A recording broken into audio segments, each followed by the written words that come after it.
प्रसिद्ध लीला है। तो दुर्वासा जी यमुना पल्ली पार आके बैठ गए।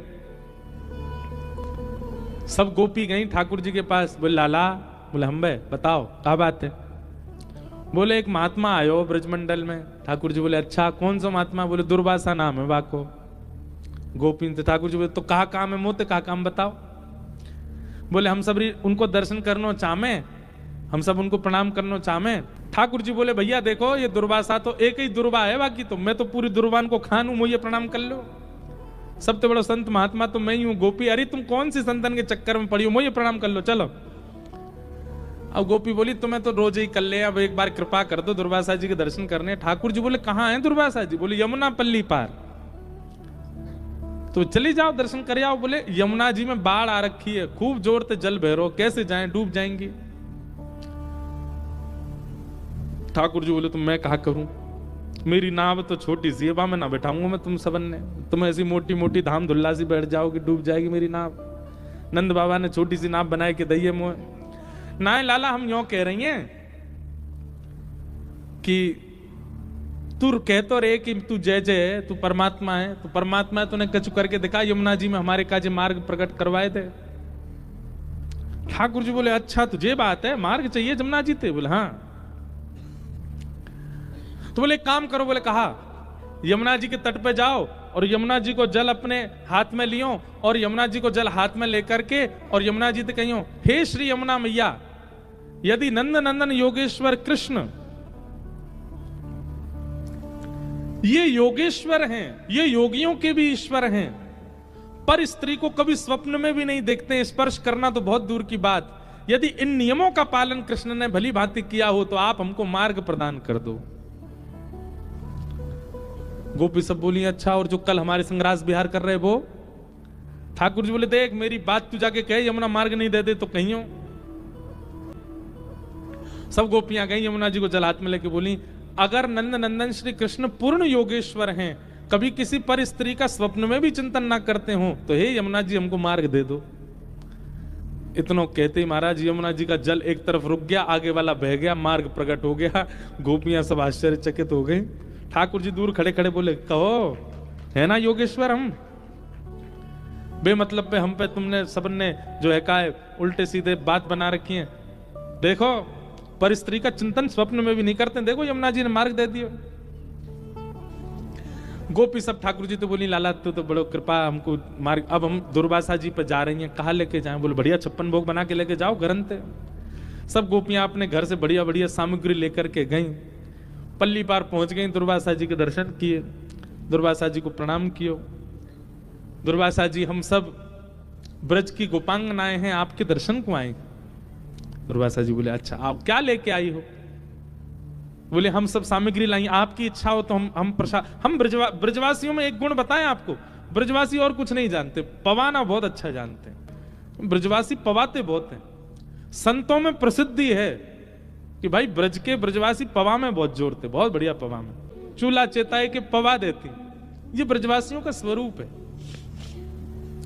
सब ब्रजांगना गोपियां गईं और दुर्वासा जी से बोली आपकी आज्ञा हो तो हम आपको पवा दें।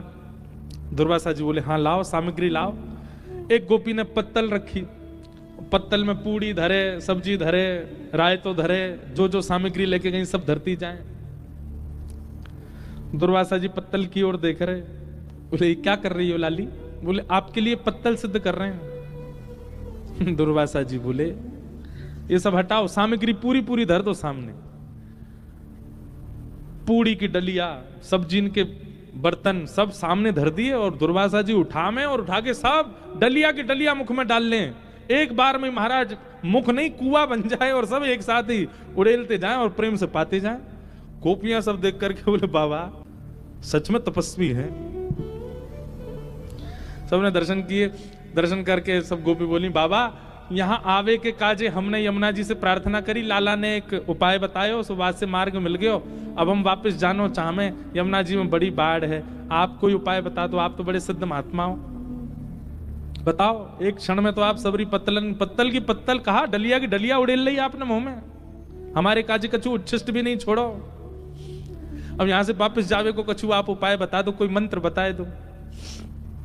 दुर्वासा जी बोले यमुना जी पे जाओ, यमुना जल लेकर के कहना श्री दुर्वासा जी केवल दूर्वा ही खाते हो और कुछ भी कभी सेवन ना करते हो, तो हे यमुना मैया हमको मार्ग दे दो। गोपी सब एक दूसरे देखने लगे, बोले अभी जो हमारे 56 भोग चट्ट कर दिए वो ये कह रहे हैं दूर्वा खाते हैं। दूर्वा मतलब घास, एक घास। दुर्वासा जी बोले जाओ जाओ यमुना जी से कहो। सब गोपी गई, हे यमुना मैया दुर्वासा जी अगर एक दूर्वा ही खाते हो तो आप मार्ग दे दो। इतने में यमुना जी एक तरफ रुक गई, एक तरफ का पानी निकल गया, मार्ग मिल गया।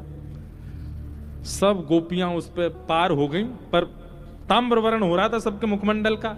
पल्ली तरफ ठाकुर जी खड़े। ठाकुर जी कहो गोपी दर्शन है गए दुर्वासा जी के, कैसे रहे दर्शन? आज कहां प्राप्त कियो सत्संग में? गोपी बोली एक ही चीज प्राप्त करी। बोले कहा? बोले तुम झूठे, तुम्हारो दुर्वासा झूठो, और तुम दोनों की झूठी साक्षी मानने वाली है जमुनाऊ झूठी है, तुम सबरे झूठे हो। बोले तुम कह रहे हो तुम परम योगेश्वर, और वो दुर्वासा जी कह रहे हो वो दुर्वा खाते हैं, और दोनों की साक्षी दे रही है ये यमुना। ठाकुर जी बोले प्रत्यक्ष दृष्टि से देखोगे तो ये झूठ दिखेगा, लेकिन वास्तविकता यही है कि मैं योगेश्वर हूं। स्त्री पुरुष का भेद मेरे चित्त में नहीं आता। कभी किसी पर स्त्री क्या किसी का भी काम भाव से तो चिंतन मैंने किया ही नहीं है, इसीलिए यमुना ने मार्ग दिया। और दूसरी बात दुर्वासा जी, वहां दुर्वासा जी को आपने 56 भोग दिए, प्रत्यक्ष दृष्टि में आपको लगा कि उन्होंने सब पाया, पर अप्रत्यक्ष भाव से वे दूर्वा ही ग्रहण करते हैं। उनका किसी वस्तु के प्रति कभी पूड़ी खाई, सब्जी खाई, खीर खा गए, कड़ी खा गए, ये प्रत्यक्ष दिखा, पर उनके मन ने कुछ भी स्वीकार नहीं किया। वो प्रत्यक्ष भाव से दुर्वासा ही हैं, और इन दोनों की साक्षी मानने वाली यमुना ये परम सत्या है। अप्रत्यक्ष भाव से मेरा रूप दिखा नहीं है, इसलिए तुमको बहम लग रहा है। ठीक वैसे ही बंधुओं, ठाकुर जी को चोर चोर चोर सब जगह कहा गया, पर ठाकुर जी चोर नहीं, ठाकुर जी रक्षक हैं। हम सबको कहीं हमारी चोरी हो ना जाए उससे बचाने वाले ठाकुर जी। ऐसे परम सत्य श्री ठाकुर जी को हम प्रणाम करते हैं। सत्यम परम धीमहि, ऐसे परम सत्य परमात्मा को हम वंदन करते हैं।